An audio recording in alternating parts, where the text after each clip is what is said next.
Video பார்க்குற எல்லாருக்குமே வணக்கம்.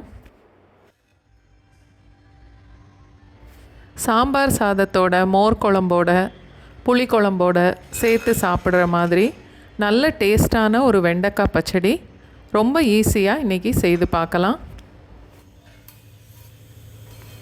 மண் சட்டி இல்லைன்னா ஏதாவது ஒரு தவாவில் 2 டீஸ்பூன் அளவுக்கு எண்ணெய் சேர்த்துட்டு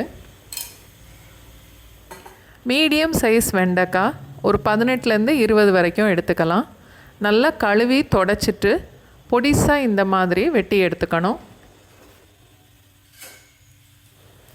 வெண்டைக்காயோட வளவளப்பு போகிற வரைக்கும் வதக்கணும்.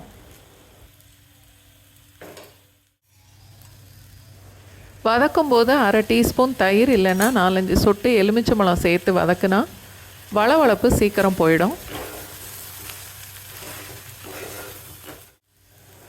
3/4 கப் அளவுக்கு தேங்காய், 1/2 டீஸ்பூன் சீரகம், 1 இல்லை 2 மிளகாய் வத்தல் எல்லாத்தையும் சேர்த்து மிக்சியில் நல்லா நைஸாக அரைச்சி எடுத்துக்கணும்.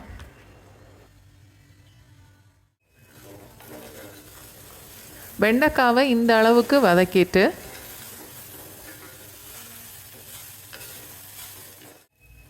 பொடிசாக வெட்டின தக்காளி 1/2 கப் அளவு, வெங்காயம் 1/4 கப் அளவு,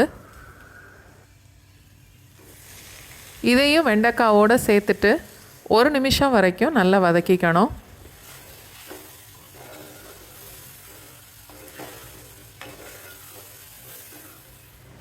இப்போ அரைச்சி வச்ச தேங்காவை சேர்த்துட்டு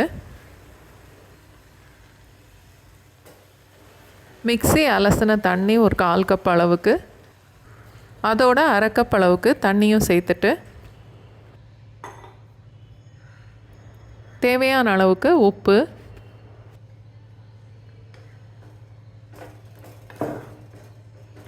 கலந்து பார்த்துட்டு தண்ணி பத்தலைன்னா இன்னும் கூட ஒரு 1/4 கப் அளவுக்கு சேர்க்கலாம்.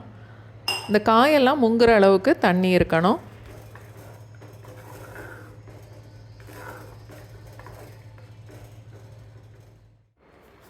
அடுப்பை மீடியம் ஃப்ளேமில் வச்சுட்டு 2-3 நிமிஷம் வரைக்கும் கொதிக்க விடலாம்.